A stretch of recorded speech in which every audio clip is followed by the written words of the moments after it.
여러분, 이 구약에서 어려움을 가장 잘 견디는 세 사람을 한번 꼽아보시라고 누가 질문을 하신다면 누구누구를 한번 이렇게 거론해 보시겠습니까? 구약에서 고난과 어려움, 힘든 시절을 믿음으로 잘 이기는 사람 세 사람을 한번 생각해 보십시오라고 하면 누구누구를 한번 먼저 생각해 보시겠습니까? 예, 욥이 있죠. 예. 정답은 없으니까 항상 자유롭게 말씀하셔도 됩니다. 예. 또 생각나시는 대로요. 예. 시간이 없기 때문에 제가 그럼 계속해서 진행하도록 하겠습니다. 욥도 있고 여러 사람들이 있을 텐데, 자, 그렇다면 하나님께서는 과연 누구누구를 꼽으실까요? 예, 우리 답을 한번 에스겔서 14장 12절부터 20절에서 찾아보도록 하겠습니다. 하나님께서 세 사람을 꼽는 사람이 있습니다. 에스겔이 그것을 보여주는데요. 에스겔서 14장 12절부터 20절 말씀 되겠습니다.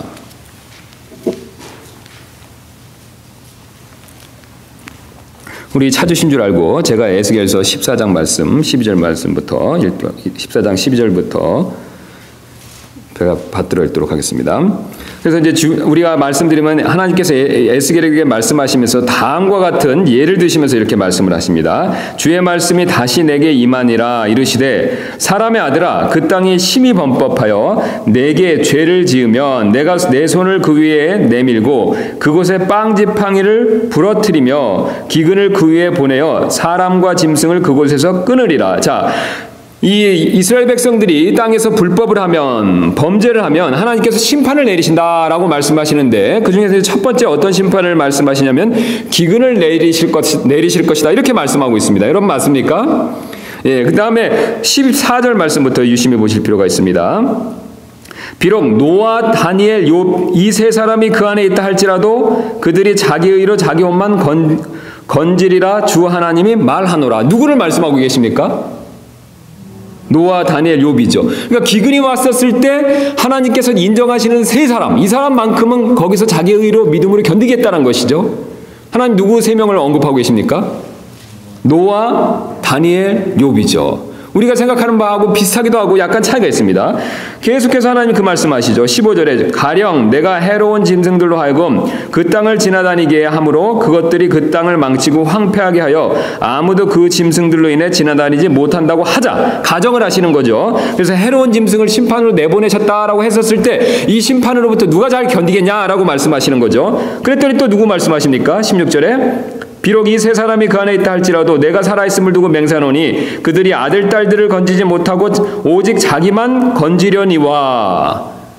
자기 자녀들은 실패해도 누구는 견디고 성공한다는 겁니까? 믿음으로요? 이 세 사람이죠. 예. 또 하나님이 계속해서 그렇게 말씀을 하십니다. 17절에 이제 칼을 말씀하시죠. 그래서 칼을 가져다가 그 땅에 임하게 했었을 때라도 18절에 이렇게 말씀하십니다.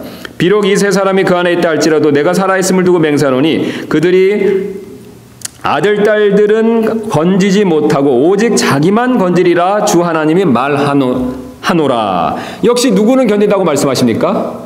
이 세 사람은 그렇게 분명히 견딜 수 있다라고 말씀하시죠. 19절에 역병 말씀하시면서 20절에 또 똑같이 말씀하십니다. 비록 노아, 다니엘, 욥이 그 안에 있다 할지라도 내가 살아있음을 두고 맹세하노니 그들이 아들, 딸은 건지지 못하고 오직 자기 의로 자기 혼만 건지리라 주 하나님이 말하노라. 여러분 분명히 누구를 하나님께서 꼽으셨습니까? 노아, 다니엘, 욥이죠. 오늘 노아는 이처럼 하나님께서 인정하시는 세 사람 가운데 한 사람이 분명합니다. 여러분 맞습니까? 예, 분명히 하나님께서 인정하시는 이 세 사람 가운데 한 명에 들어간다는 것이죠. 그런데 오늘 우리가 읽었던 본문은 안타깝게도 이처럼 인정받는 노아가 범죄하는 모습을 보여주고 있습니다. 그것도 우리가 조금 전에 읽었던 그 내용 그대로 어떤 범죄를 지었었냐면 술에 취해서 자식들 앞에서 발가벗고 있는 그런 추한 모습을 보여주고 있습니다. 게다가 흥미로운 점은 하나님께서는 지금 노아가 몇 세의 방주에서 나왔습니까, 여러분? 600세의 방주에서 나왔었죠. 그 다음에 몇 세에 죽게 됐습니까? 950세에 죽게 됐죠. 그럼 방주에서 나와서 950세에 죽을 때까지 몇 년을 더 노아가 살았습니까? 350년을 살았죠. 근데 오늘 다시 한번 본문을 가서 보시면 노아가 지난 시간에 우리가 살폈던 것처럼 방주에서 나와서 여러 가지 일들을 했었을 텐데, 여러 가지 행함을 실천했었을 텐데, 흥미롭게도 오늘 하나님께서는 모세를 통해서 모세의 350년 기간 동안에 여러 가지 일이 있었음에도 불구하고 유독 노아가 범죄하는 이 일만을 지금 그의 마지막 일로 기록하신다는 사실입니다.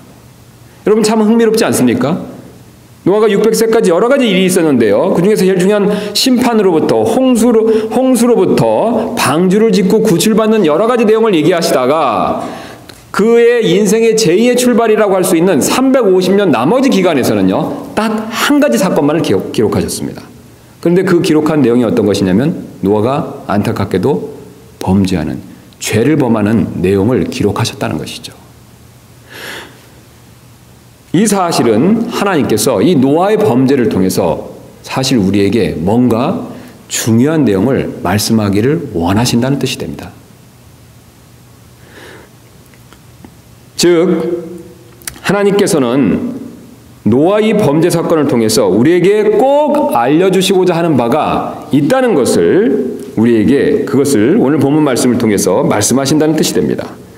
그래서 오늘 우리는 이 본문 말씀을 통해서 하나님께서 이 노아의 범죄 사건을 통해서 과연 우리에게 어떤 내용을, 어떤 진리를 말씀하시기를 원하시는지 그 내용을 한번 살펴보도록 하겠습니다.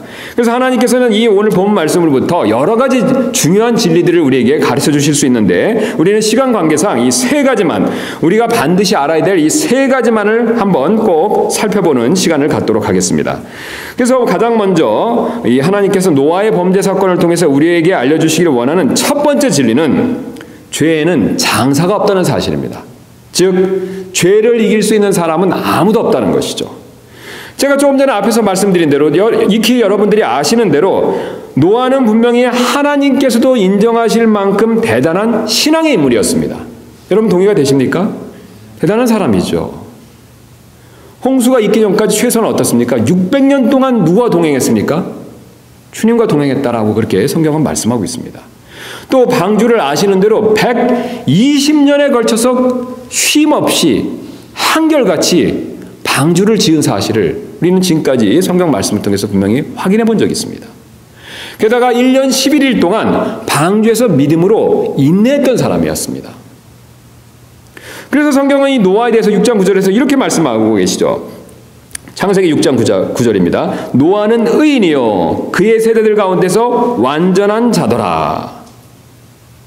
그러나 여러분 안타깝게도 노아 역시 예수님처럼 죄를 전혀 안 짓는 그런 완전한 사람은 아니었다라는 사실을 오늘 우리에게 그것을 분명히 보여주고 있습니다. 지금 그는 분명히 그의 세대들 가운데서는 어떻습니까? 가장 완전한 사람이었죠. 그의 세대에 있는 여러 사람들과 비교해 봤었을 때 그는 분명히 출중하고 하나님께 인정받는 그런 사람이었던 것이 분명합니다. 그래서 그가 분명히 다른 사람보다는 뛰어난 사람이었지만 예수님만큼 하나님이 요구하시는 의의 기준만큼은 여전히 이룰 수 없는 우리와 똑같은 죄인이었다는 사실을 하나님께서 오늘 분명히 우리에게 그것을 말씀해 주고 계십니다. 의로운 자는 없나니 단 한 사람도 없다라는 로마서 3장 10절 말씀이 진리임을 우리에게 다시 한번 보여주고 계시다는 뜻이 됩니다. 그런데 오늘 특별히 우리가 이 노아가 범죄했을 때를 눈여겨볼 필요가 있습니다. 그는 역시 우리랑 똑같이 죄인이지만 실수하는 모습을 보여주지만 그가 언제 실수를 했는가, 그가 언제 넘어졌는가를 우리는 유심히 볼 필요가 있습니다. 바로 노아의 범죄 사건이 일어난 시점은 바로 노아가 안타깝게도 복을 가장 많이 받았을 때라는 것입니다. 우리가 지난 시간에 살펴본 대로 노아는 하나님께 감사의 번제 헌물을 드렸었죠. 그 결과 하나님께서 무엇을 베풀어 주셨습니까? 노아에게 꼭 필요한 복들, 그런 축복들을 하나님께서 베풀어 주셨죠. 이런 맞습니까? 하나님께서는 그 복을 베풀어 주실 것을 무엇을 통해서 확증해 주셨습니까? 언약을 통해서 확증해 주셨죠. 그리고 그 언약을 반드시 지키실 것을 무엇을 통해서 또 증표로 하나님 확증해 주셨습니까? 무지개라는 언약의 증표를 통해서 그것을 확증해 주셨죠. 하나님께서는 분명히 노아에게 축복을 약속해 주셨고 오늘 본문 말씀을 보니까 하나님께서 그 자신의 약속대로 언약의 약속대로 축복을 베풀어 주시는 모습을 오늘 본문은 그것을 분명히 우리에게 보여주고 있습니다. 그래서 우리 그 근거로 한번 보시면 19절은 이렇게 시작하고 있습니다. 방주에서 나아간 노아의 아들들과 셈과 함과 야벳이었는데 함은 가나안의 아버지니라. 그 다음에 19절에 이렇게 말씀하시죠. 이들은 노아의 세 아들인데 그들로부터 난 자들이, 그 다음 뭐라고 말씀하십니까? 온 땅에 퍼지니라. 비슷한 그 말씀이 9장 1절에 나와 있습니다. 하나님께서 노아와 그의 아들들에게 복을 주시며 그들에게 이르시되 다산하고 번성하여 땅을 채우라. 9장 1절에 하나님께서 약속하신 축복의 약속이 어떻습니까? 오늘 19절 말씀을 보니까 그대로 성취되는 모습을 우리에게 성경은 분명히 그것을 보여주고 있습니다. 하나님의 약속하신 축복의 약속이 어떻습니까? 19절에서 분명히 이루어지는 것을 보여주고 있죠. 그 다음에 거기서 멈추는 것이 아니라 20절 말씀 보니까 노아가 농부가 되기 시작하여 포도원을 세우고, 흥미롭게도 노아는 농부가 돼서 다시 농사를 지었는데 이런 밀이나 보리 같은 농사를 지은 것이 아니라 재밌게도 어떤 것을 세웠다라고 말씀하고 계시냐면 포도원을 세웠다는 것이죠. 물론 노아가 농사를 짓고 나서 포도원을 세웠을 수도 있고요. 아니면 노아의 아들들이 농사를 짓고 노아만 포도원을 세울 수도 있습니다. 성경은 그것에 대한 정확한 내용을 말씀하고 있지 않지만 어쨌든 확실한 것은 노아는 분명히 포도원을 세웠다는 것이죠. 우리 이미 익히 잘 아시는 대로 성경에서 포도원은 풍요와 축복의 상징입니다. 여러분 맞습니까? 우리와는 다르게 이스라엘 땅에서 포도는 상당히 중요한 과일이 되는데요. 중요한 음식이 되는데 그 포도원을 세웠다는 것은 그 중요한 과일인 포도가 넘쳐난다는 의미고, 이것은 상징적으로 하나님의 복을 많이 받았다라는 그런 뜻이 된다는 것이죠. 그래서 노아가 어쨌든 농사를 지었을 때 하필 포도원을 세웠다는 것은 하나님께서 그에게 복을 많이 베풀으셨다는 것을 간접적으로 우리에게 알려주고 있다는 것이죠. 아들들이 번성하고 농사가 잘 되고 그 이상 포도원을 세워서 포도가 넘쳐나는 그런 축복을 받았다는 것을 보여주고 있습니다. 그런데 이렇게 하나님께서 꼭 필요한 복을 노아에게 주셨을 때 오늘 안타깝게도 노아는 그 포도원에서 생산된 포도를 이용해서 포도주를 만들어서 발개 벗고 자식들 앞에서 수치를 보여주는 그런 죄를 지은 모습을 우리에게 가르쳐주고 있습니다. 여러분, 하나님께서 지금 우리에게 한 가지 분명한 사실을 알려주고 계십니다. 가장 하나님의 복을 많이 받았을 때 사람은 안타깝게도 가장 죄를 지을 가능성이 높아진다는 사실입니다. 우리가 지금까지 살폈던 내용은 그 사실을 계속해서 반복적으로 보여주고 있습니다. 우리가 아시는 첫사람 아담은 하나님의 복을 가장 많이 받았을 때 범죄했습니다. 하나님께서 그에게 짐승들을 이끌어내셔서 이름을 짓게 하는 일을 맡기시고, 그 다음에 거기서 멈추는 것이 아니라 자기의 배필로 누구를 지어주셨습니까? 여자를 지어주셨죠. 더 이상 필요한 게 없는 상황인데 그때 그는 범죄했다는 것을 우리는 그것을 잘 알고 있습니다.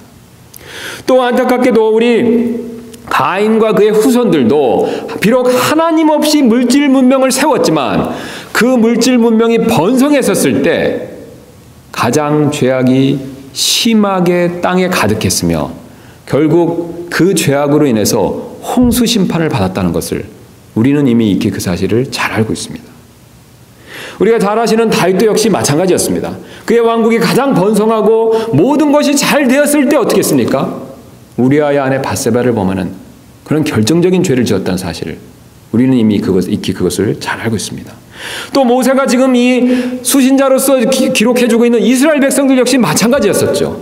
이스라엘 백성들은 광야에서 40년 동안 고생을 하고 가나안 땅을 힘겹게 어렵게 그것을 정복하고 나서 가장 안정되고 번영한 순간에 우상숭배라는 하나님께서 가장 싫어하시는 범죄를 짓기 시작했다는 사실을 우리는 이미 익히 그것을 잘 알고 있습니다. 신약도 그런 풍부한 예를 보여주고 있습니다. 우리가 잘 아시는 한번 베드로를 생각해 보시기 바랍니다. 베드로는 예수님께 아주 유명한 고백을 했었죠. 예수님이 내가 누구라고 생각하느냐라고 사람들에게 그렇게 생각하냐고 물었을 때 베드로가 아주 유명한 고백을 했었죠. 주는 그리스도시요 살아계신 하나님의 아들이시니이다. 그래서 그 복된 고백으로 인해서 베드로는 사실 예수님께 칭찬을 받았습니다. 그런데 그 사건 직후에 성경은 마태복음 16장은 안타깝게도 베드로가 사탄의 시험에 빠져서 예수님께서 죽으시겠다라고 자신이 죽으실 앞으로 미래의 계획을 말씀하셨을 때 그것을 막는 잘못을 범하고 정반대로 예수님께 이제는 사탄아 물러가라 라는 책망을 받는 사건을 우리는 이미 익히 그것을 잘 알고 있습니다. 베드로는 가장 높아졌을 때, 주님께 가장 칭찬을 많이 받았을 때 사탄의 시험을 받았다는 사실을 하나님께서 오늘 그것을 우리에게 분명히 알려주고 계십니다. 그러므로 여러분, 사실 우리도 마찬가지입니다. 하나님께로부터 원하는 복을 받았을 때 사실은 가장 조심할 때가 돼야 된다라는 것을 주님은 오늘 우리에게 그것을 알려주고 계십니다. 특별히 우리가 필요한 복을 받았을 때 가장 조심할 필요가 있다라고 주님은 오늘 그것을 우리에게 알려주기를 원하고 계십니다. 왜냐하면 물질이나 직장이나 자녀나 그 어떤 필요한 복을 받았을 때 우리가 이미 잘 아시는 대로 나도 모르게 탐심이 나서 그 땅의 복이 우상이 될 수도 있기 때문에 그렇습니다. 여러분 각자 한번 신앙생활에서 그런 경험이 있으실 줄로 개인적으로 저는 그런 생각이 듭니다. 우리가 하나님께로부터 어떤 필요한 것이 있어서 그것을 간구했었을 때 하나님께서 많이 들어주실 때가 있죠. 100% 들어주시는 것은 아니지만 정말 필요한 복들은 하나님께서는 계속 들어주시죠. 그런데 그런 복을 받았을 때 어떻습니까? 나도 모르게 그것이 우상이 되어서 주님을 멀리했을 때가 종종 있었다는 것이죠. 사실 성경은 동일한 것을 우리에게 말씀해 주고 계십니다. 가장 복을 많이 받았을 때 사실 가장 넘어지기 쉽다는 것이죠. 또한 영적으로도 마찬가지가 됩니다. 영적으로 어떤 복을 받았다면 이로 인해서 나도 모르게 교만해지기가 쉽다는 것이죠. 특히 우리처럼 바른 신앙과 바른 성경이라는 큰 영적인 복을 받았을 때 더더욱 조심할 필요가 있습니다. 저는 우리가 바른 신앙과 또 이 바른 성경을 받은 것이 하나님께 큰 복이라고 개인적으로 분명히 믿고 있습니다. 여러분 정말 이 사실 믿으십니까? 하나님께서 우리가 외모로는 보잘것이 없지만 그런 아주 놀라운 복을 주셨습니다. 그러나 여러분 우리가 조심할 필요가 있습니다. 하나님께서 우리에게 분명히 영적으로 큰 복을 주셨는데 이 큰 복을 주셨을 때 우리는 넘어질까 조심할 필요가 있습니다. 사도 바울은 이 사실을 다음과 같이 말씀하신 적이 있습니다. 그런즉 스스로 서 있는 줄로 생각하는 자는 넘어지지 않도록 주의할지니라. 아멘. 여러분 이 사도 바울의 경고의 말씀을, 권면의 말씀을 우리는 반드시 명심할 필요가 있습니다. 우리가 정말로 지혜로운 사람이라면 하나님께서 많은 복을 주셨을 때 오히려 더 납작 엎드려 주님을 가까이 하고 주님께 더 나아갈 필요가 있습니다. 그런 저와 여러분 되시기를 주님의 이름으로 축원합니다. 이제 우리가 하나님께서 노아의 범죄 사건을 통해서 우리에게 알려주시기 원하시는 두 번째 진리는 죄는 죄를 쉽게 부른다는 사실이 됩니다. 오늘 하나님께서 노아가 두 가지 죄를 지은 사실을 우리에게 분명히 말씀해주고 계십니다. 우리 첫 번째 죄는 잘 아시는 대로 어떤 죄입니까 여러분? 술 취함의 죄죠. 성경은 술 취함을 분명히 죄라고 정죄하고 있습니다. 우리 이미 익히 잘 아시는 대로 고린도전서 6장 10절에서 도둑질하는 자나 탐욕을 부리는 자나 술 취하는 자나 욕하는 자나 착취하는 자들은 하나님의 왕국을 상속받지 못하리라. 분명히 이 하나님의 왕국을 상속받지 못하는 죄 가운데 하나가 뭐냐면 술 취하는 죄다라는 사실을 분명히 우리에게 말씀해주고 계십니다. 또 다른 죄는 어떤 것이냐면 우리가 이미 익히 잘 아시는 대로 완전히 발가벗은 죄죠. 성경은 몸을 완전히 드러내서 이 발가벗는 것을 큰 수치로 여기고 있습니다. 우리 그 근거로 레위기 말씀 가서 한번 찾아보도록 하겠습니다. 레위기 18장 1절부터 19절 말씀 가서 한번 확인해 보도록 하겠습니다. 요즘 시대는 우리가 타락했기 때문에 이 자신의 몸을 완전히 드러내는 것을 큰 수치로 여기지 않지만 성경은 정반대로 이 자신의 몸을 완전히 빨가벗게 드러나는 것을 큰 죄다, 큰 수치라고 그렇게 우리에게 분명히 경고하고 있습니다. 그래서 우리 레위기 18장 1절부터 제가 좀 받들어 읽도록 하겠습니다. 주께서 모세에게 말씀하여 이르시되 이스라엘 자손에게 말하고 그들에게 이르라. 나는 주 너희 하나님이니라. 너희는 전에 너희가 거하던 이집트 땅의 행위들을 따라 행하지 말며 내가 너희를 데려가는 곳 즉 가나안 땅의 행위들을 따라 행하지 말고 또 그들의 규례대로 걷지 말며 너희는 내 판단의 법도를 행하고 내 규례를 지켜 그 안에 걸으라. 나는 주 너희 하나님이니라. 그런즉 너희는 내 법규와 내 판단의 법도를 지킬지니 사람이 그것들을 행하면 그것들 가운데서 살리라. 나는 주니라. 그 다음 9절부터 유심히 보실 필요가 있습니다. 너희 중에 아무도 친족 중에 가까운 어떤 사람에게 다가가서 그들의 벌거벗음을 드러내지 말라. 나는 주니라. 너는 내 아버지의 벌거벗음이나 내 어머니의 벌거벗음을 드러내지 말라. 그녀는 내 어머니인즉 너는 그녀의 벌거벗음을 드러내지 말라. 너는 내 아버지 아내의 벌거벗음을 드러내지 말라. 그것은 내 아버지의 벌거벗음이니라. 너는 내 누이의 그 집에서 태어났든지 다른 곳에서 태어났든지 내 아버지의 딸이나 내 어머니의 딸의 벌거벗음 곧 그들의 벌거벗음을 드러내지 말라.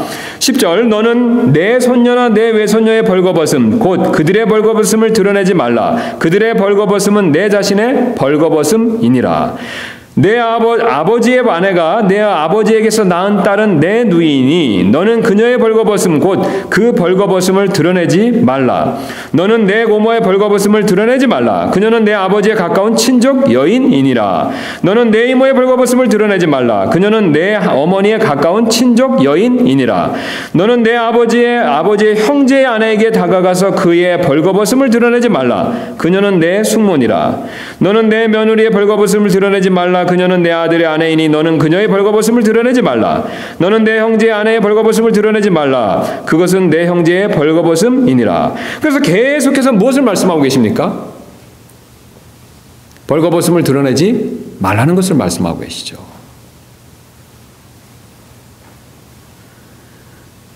그런데 노아의 이 벌거벗음을 드러낸 범죄는 자신에게 끝난 것이 아니라는 것을 오늘 본문은 우리에게 그것을 분명히 보여주고 있습니다. 노아는 분명히 첫 번째 술 취하지 말라는 명령을 어기고 술에 취한 모습을 보여주고 있습니다. 두 번째는 또 레위기 말씀처럼 벌거벗음을 드러내지 말라라는 명령을 어기고 술 기운 가운데 이 벌거벗은 모습을 우리에게 보여주고 있습니다. 그래서 노아는 분명히 이렇게 두 가지 분명히 잘못을 지었는데 죄를 지었는데 안타깝게도 이 노아의 범죄함은 자신에게서 멈춘 것이 아니라 자신에게서 끝난 것이 아니라 자신의 아들 함의 범죄를 부르는 모습을 우리에게 그것을 분명히 보여주고 있습니다. 함은 아버지의 이 두 가지 죄를 보고 오히려 자신의 형제들에게 이 사실을 알리는 모습을 보여주고 있습니다. 오늘 다시 한번 본문을 가서 이 내용을 한번 확인해 보도록 하겠습니다. 가서 보시면 9장 22절에 이렇게 말씀하고 계시죠. 가나안의 아버지 함이 자기 아버지의 벌거벗은 것을 보고 밖에 있던 자기의 두 형제에게 고하매. 지금 사실 하나님의 말씀대로라면 자신의 벌거벗음을 드러내서는 안 된다는 것을 우리는 확인해 보았습니다. 여러분 맞습니까? 노아는 자신의 벌거벗음을 드러내는 잘못을 범했죠. 그 다음에 오늘 레위기 말씀을 봤었을 때 그러면 특별히 다른 사람들 그중에서 가족들의 벌거벗음은 어떻습니까? 봐서도 안 된다라고 하나님께서 말씀하고 계시죠. 그런데 오늘 함은 그 벌거벗은 것을 보았고 거기서 멈추는 것이 아니라 어떻습니까? 장막 밖에 있는 두 형제에게 이 벌거벗은 모습을 본 것을 이야기하고 있다는 것이죠. 우리 밑에 나오는 어떻습니까? 셈과 야벳의 모습과는 정반대가 된다는 것이죠. 셈과 야벳은 어떤 행동을 했습니까? 뒤로 돌아서 절대로 자신의 아버지의 벌거벗음을 보지 않고 옷을 어깨에 메고 뒷걸음질 쳐서 자신의 아버지의 벌거벗은 것을 덮어준 것을 우리가 오늘 본문 말씀을 통해서 이미 확인해 본 적이 있습니다. 노아의 죄가 함의 죄를 불렀다는 사실을 우리에게 분명히 그것을 보여주고 있습니다. 결국 노아가 술 취해서 벌거벗은 죄가 자신의 아들 함의 벌거벗는 것을 보게 만드는 그런 죄를 불렀다는 사실을 우리에게 분명히 말씀해 주신다는 뜻이 됩니다. 게다가 죄는 유전이 된다는 것까지 주님께서 오늘 그것을 우리에게 말씀해 주고 계십니다. 하나님께서 사실 이 죄가 우리 자자손손 유전된다는 사실을 8장 21절에서 먼저 언급하신 적이 있습니다. 그래서 21절 말씀 보시면 주께서 향기로운 냄새를 맡으시고 주께서 마음속으로 이르시되 내가 다시는 사람으로 인하여 또 땅을 또 저주하지 아니하리니 그 이유를 지금 말씀하시는데 이렇게 말씀하고 계십니다. 이는 사람이 뭐라고 말씀하고 계십니까? 마음에서 상상하는 바가 언제부터 악하기 때문이다 라고 말씀하고 계십니까? 어려서부터 악하기 때문이다 라고 말씀하고 계시죠. 태어났을 때부터 여러분 하나님께서 무엇을 말씀하고 계십니까? 태어났을 때부터 악하다는 것이죠. 그 얘기는 무엇을 의미하고 있습니까? 태어나기 전부터 죄성을 물려받고 태어났을 때부터 그 죄성이 분명히 드러난다라는 사실을 우리에게 말씀해 주신다는 것이죠. 특별히 하나님께서 8장 21절에 이 사실을 말씀하셨을 때는 앞에 있을 노아와 함의 죄를 겨냥하고 주님께서는 그것을 미리 말씀하고 계신다는 것이죠. 하나님은 노아와 함과 그의 자손들이 앞으로 지을 죄를 이미 알고 이렇게 말씀하신다는 뜻이 된다는 것이죠. 그래서 하나님께서는 함의 이런 죄가 그의 아들 가나안에게도 똑같이 나타날 것을 오늘 노아의 입을 통해서 예언하시는 것을 통해서 우리에게 지금 그것을 가르쳐주고 계십니다. 그래서 24절 말씀 보니까 이렇게 시작하고 있는데요. 노아가 포도주에서 깨어나 자기의 작은 아들이 자기에게 행한 일을 알고. 자, 그러면 노아가 자기가 깨어나서 자기 아들이 행한 일을 알았다라고 했을 때는 무엇을 알았다는 뜻이 됩니까? 자기 아들 함이 자기의 발가본 것을 보고 밖에 나가서 발가벗은 것을 본 것을 말했다는 것을 알았다는 뜻이 되죠. 여러분 맞습니까? 비록 우리의 지금 문화에 의해서는 이 발가벗은 것을 보고 또 그것을 얘기한 것이 아주 심각한 죄가 안 될 수 있지만 성경은 분명히 최소한 이 성경 시대에는 이것이 심각한 죄였다는 사실을 하나님께서 분명히 우리에게 그것을 말씀해주고 계십니다. 그런데 흥미로운 점은 25절 말씀 보니까 우리가 이게 난제가 되는데요. 이르되 가나안은 저주를 받을 것이요. 그 죄를 지었는데 함은 사실 죄는 함이 지었는데 그 저주는 누가 받는 모습을 보여주고 있습니까? 가나안이 받고 있다는 것이죠. 사실 함이 저주를 받는 것이 아니라 가나안이 저주를 받는 것을 보여주고 계시죠. 이것은 바로 가나안이 저주를 받을 것을 하나님께서 미리 예언적으로 말씀해 주신다는 뜻이 됩니다. 왜냐하면 가나안도 자신의 아버지 함의 죄성을 물려받아서 자신도 발겨벗고 가려주지 않는 죄를 엄청나게 많이 드러낼 것을 아까 레위기 우리 19장 3절 말씀을 통해서 우리는 이미 그것을 확인해 봤기 때문에 그것을 통해서 알 수가 있습니다. 우리 레위기 말씀 다시 한번 가서 한번 보도록 하겠습니다. 레위기 말씀을 다시 보시면 제가 드리는 말씀의 뜻이 무엇인지를 분명히 아실 수가 있습니다. 레위기 18장 말씀 다시 한번 가서 보시면 이렇게 시작하고 있죠. 주께서 모세에게 말씀하여 이르시되 그 다음에 3절 말씀 가서 곧바로 보시겠습니다. 너희는 전에 너희가 거하던 이집트 땅의 행위들을 따라 행하지 말며 그 다음 뭐라고 말씀하고 계십니까? 내가 너희를 데려가는 곳 즉 가나안의 땅의 행위들을 따라 행하지 말고 또 그들의 규례대로 걷지 말며. 지금 하나님께서 벌거벗음을 드러내지 말라는 근본적인 이유는 누구를 따라가서 하지 말라는 뜻이 됩니까 여러분? 가나안 사람들이죠. 그런데 오늘 놀랍게도 이 가나안은 누구의 자손이었습니까? 함의 자손이었죠. 그럼 저를 봐주시면 감사하겠습니다. 하나님께서 지금 함의 범죄한 사실을 통해서 가나안을 저주하시는데 그 가나안은 어떻습니까? 함이 지었던 죄보다 더 큰 죄를 짓고 있다는 것이죠. 레위기 말씀을 봤었을 때는 가나안에 있는 이 가나안 자손들은 함이 발가벗은 것을 보고 드러내서 얘기했던 것보다 더 많은 내용의 벌거벗은 죄를 짓고 있다는 사실을 미리 경고해서 지금 말씀해주고 계시다는 것이죠. 여러분 이것은 무엇을 보여주고 있습니까? 가나안 자손, 즉 함의 후손인 가나안 자손들은 함과 비슷한, 함과 동등한, 함을 따라서 똑같은 죄를 짓고 있는 모습을 우리에게 그것을 분명히 보여주고 있다는 것이죠. 하나님께서는 노아의 입술을 통해서 그것을 예언적으로 지금 말씀해주고 계십니다. 노아가 직접 저주를 내는 것이 아니라 노아가 예언적으로 대언적으로 말씀을 지금 우리에게 해주고 있다는 뜻이 된다는 것이죠. 이처럼 죄는 전염성이 있기 때문에 죄가 죄를 부르기 쉽다는 것을 하나님께서 오늘 우리에게 그것을 말씀해주고 계십니다. 특히 오늘 본문에서 말씀하시는 것처럼 가족처럼 어떻습니까? 가까운 관계일수록 죄가 더욱 쉽게 전염될 수 있다는 사실을 경고해서 우리에게 말씀해주고 계십니다. 사실 자녀들은 부모의 죄를 너무나도 쉽게 영향을 받을 수가 있습니다. 여기 대부분 다 연세가 있으신 분들이시기 때문에 그 사실을 이미 익히 잘 아실 것입니다. 우리가 자녀들을 볼 때 잘못하는 행동들이 참 많이 있죠. 고쳐야 될 잘못들이 많이 있습니다. 그런데 유심히 잘 보시면요. 그 죄들의 상당 부분은 어떻습니까? 부모로부터, 부모에게 영향을 받는 죄들이 참 많이 있다는 것이죠.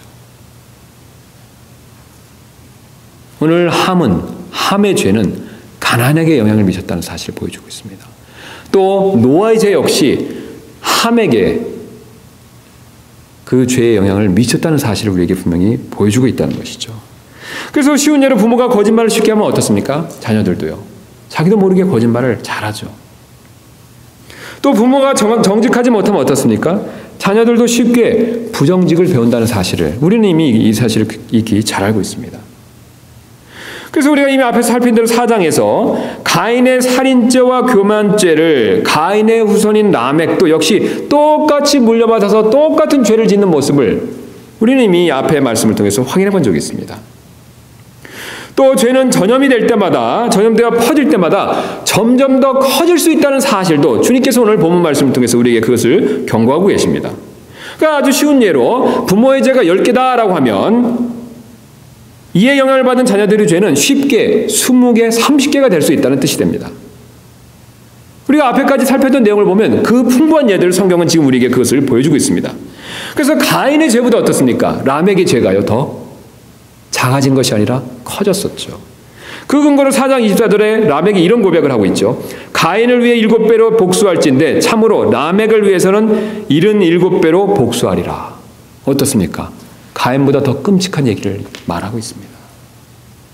죄는 물려받을수록, 영향을 받을수록 자녀에게 특별히 더 커질 수 있다는 사실을 보여준다는 것이죠.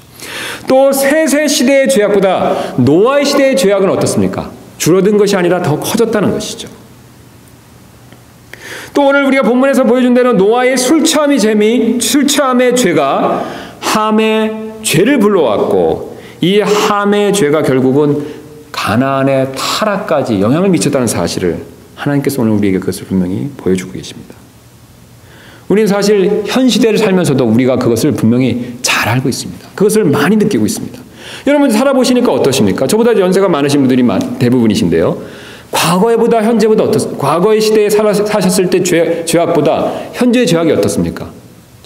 줄어드는 것이 아니라 커진다는 것을 경험적으로 이미 익히 그것을 잘 알고 계시죠.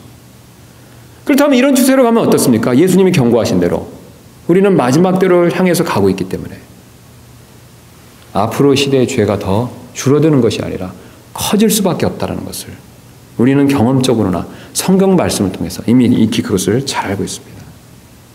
그러므로 사실 이렇게 죄가 점점 커진다는 사실에 있어서 우리 자신도 예외가 될 수는 없다는 것입니다.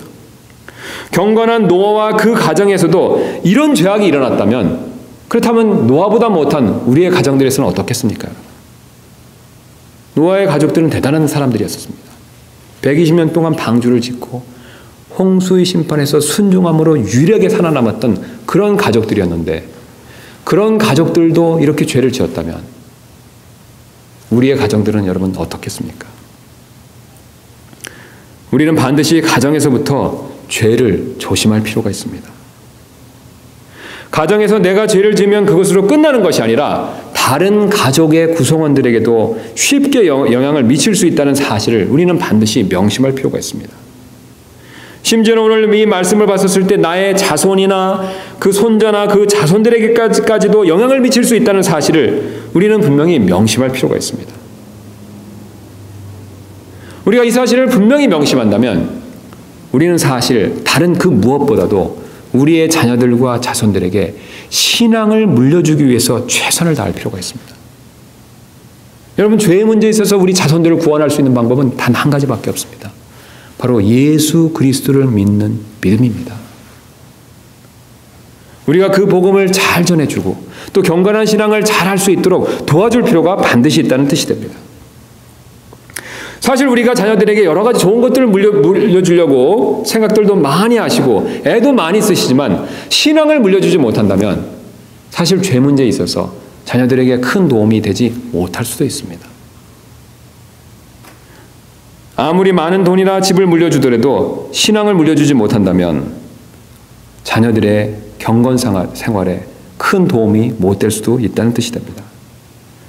바로 바른 신앙을 물려주는 일이 가장 중요한 일이다라는 사실을 주님은 오늘 우리에게 그것을 분명히 강조해서 말씀하고 계십니다. 여러분 우리 교회의 자녀들은 아이들을 한번 보시기 바랍니다. 우리가 아이들에게 해줄 수 있는 가장 큰 것이 무엇입니까? 우리가 가진 이 바른 신앙, 바른 성경을 보는 믿음, 이것을 물려줄 필요가 있지 않겠습니까? 이것이 사실 가장 중요하지 않겠습니까? 우리는 이것을 물려주는 일에 사실 최대의 관심과 기도와 노력이 필요하다라고 주님은 그렇게 우리에게 그것을 말씀해 주고 계십니다. 이제 마지막 교훈을 살펴보고 말씀을 마무리하도록 하겠습니다. 하나님께서 노아의 범죄 사건을 통해서 우리에게 알려주시기를 원하는 마지막 진리는 죄를 하나님께서는 덮어주기를 원하신다는 사실입니다. 오늘 함은 아버지의 죄를 소문내고 정죄하는 일을 했다라는 것을 성경은 분명히 우리에게 그것을 가르쳐주고 계십니다. 그러나 오늘 아시는 대로 셈과 야벳은 반대로 아버지의 죄를 정죄하지 않고 오히려 덮어주었다라는 사실을 우리에게 분명히 그것을 하나님께서는 가르쳐주고 계십니다. 이들의 이런 모습은 사실 하나님께서 아담에게 가죽옷을 입혀서 만들어서 주신 것과 평행을 이루고 있다는 것을 우리는 금방 그것을 알아차릴 수가 있습니다. 여러분 이미 익히 잘 아시는 대로 하나님께서 우리가 양으로 추정되는 한 짐승을 잡아서 어떻게 했습니까? 우리를 대신해서 아담을 대신해서 그 짐승을 죽이고 그 짐승의 옷을 아담과 이브에게 가죽옷으로 입힌 사건을 우리는 이미 익히 그것을 잘 알고 있습니다.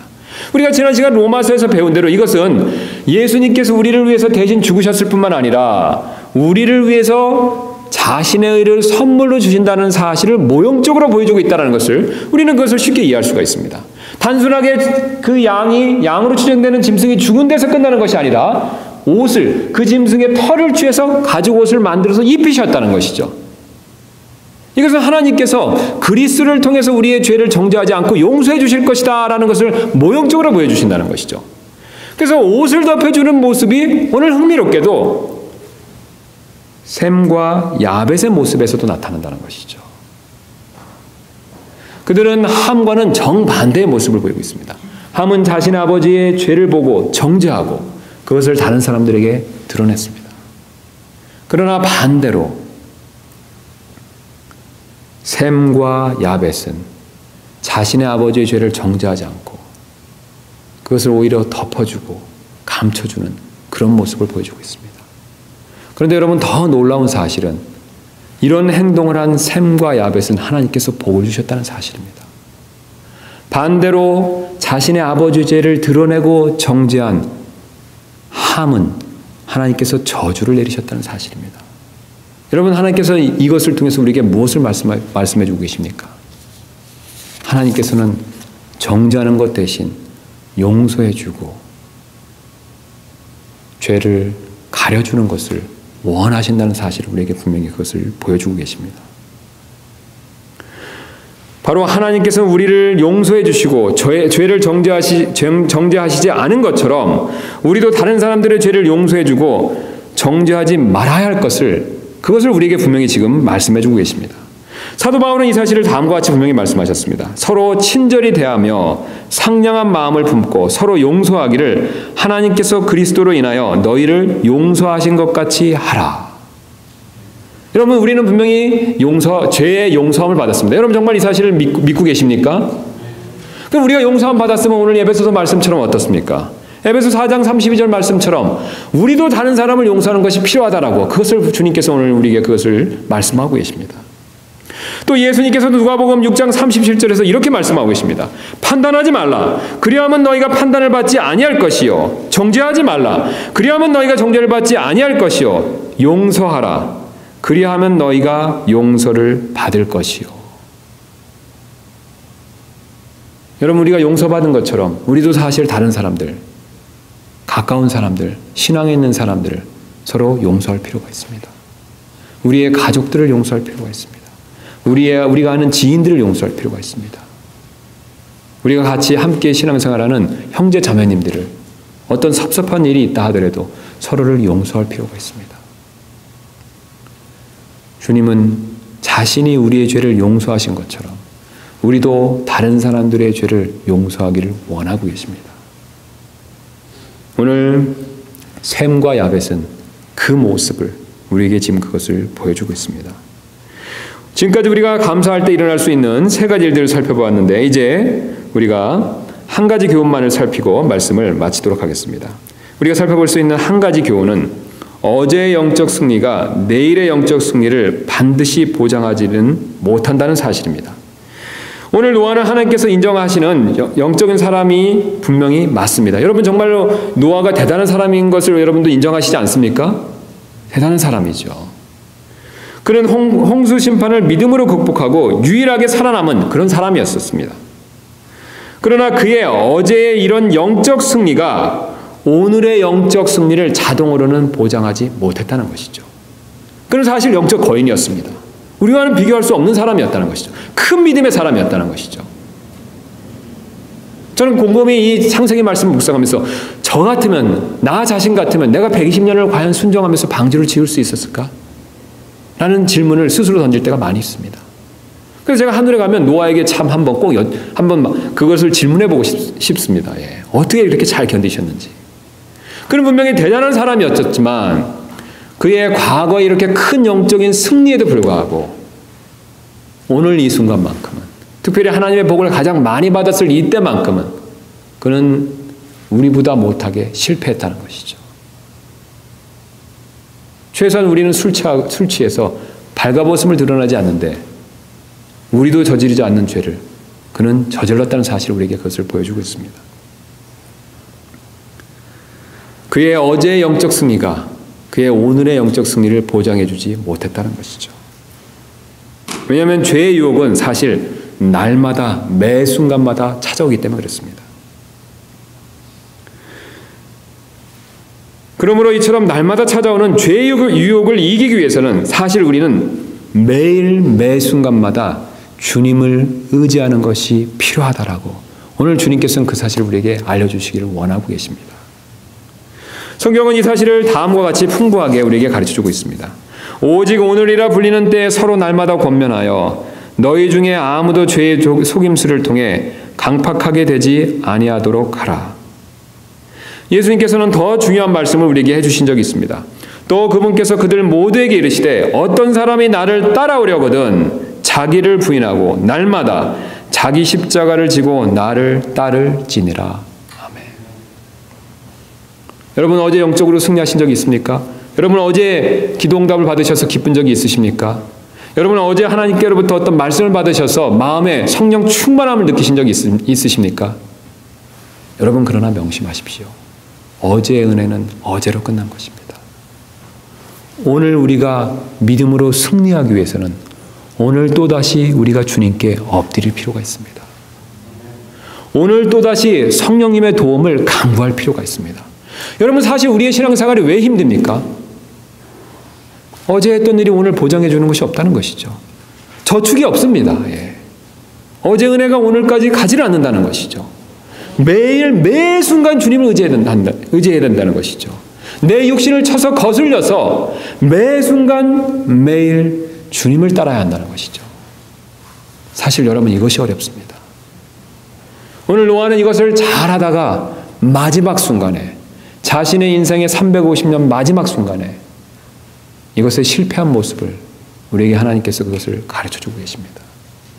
그는 대단했지만 마지막은 실패했다라는 것을 하나님께서는 교훈적으로 우리에게 그것을 알려주고 계십니다. 그러나 우리가 그렇게 되지 않기 위해서는 노아와 같은 실수를 범하지 않기 위해서는 우리는 사실 매일 매 순간마다 주님을 따를 필요가 있습니다. 성령의 인도함을 받을 필요가 있습니다. 그런 저와 여러분 되시기를 주님의 이름으로 축원합니다. 우리 잠깐 기도하시고 마치도록 하겠습니다. 이 시간 우리가 날마다 주님을 온전히 따를 수